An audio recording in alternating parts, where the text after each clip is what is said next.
What's up guys? So nandito na naman po tayo sa panibagong gala. Ngayon naman po ay kasama ko si Nel. At nandito po kami sa Coastal Road po sa Manaoag, Pangasinan.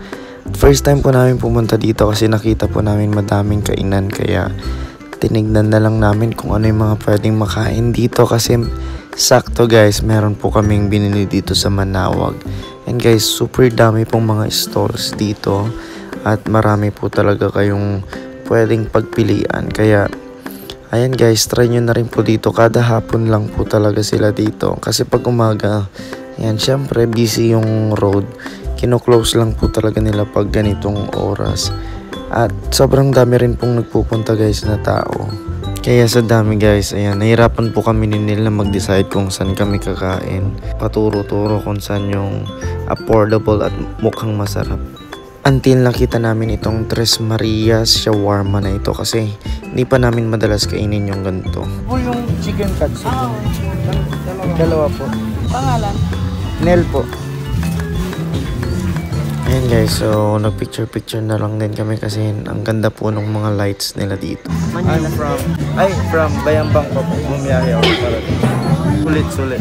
Meron na po kaming panggabihan. Ayan guys, so kinuha na rin po ni Neil ang ating juice. At dahil na-serve na rin po sa atin ang mga pagkain na in-order po natin.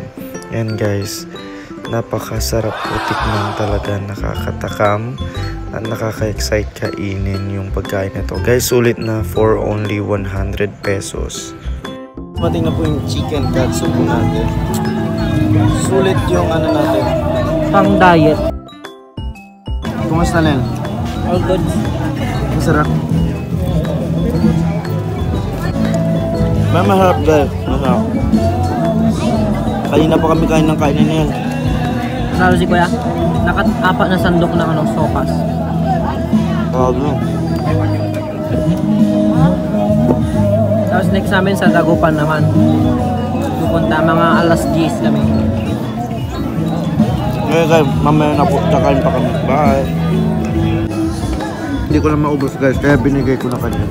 Ayan guys, ubos na po namin. Ay. Ganyan po siya guys, kabuting nila lang. At inaayos na po ang aming pinagkainan.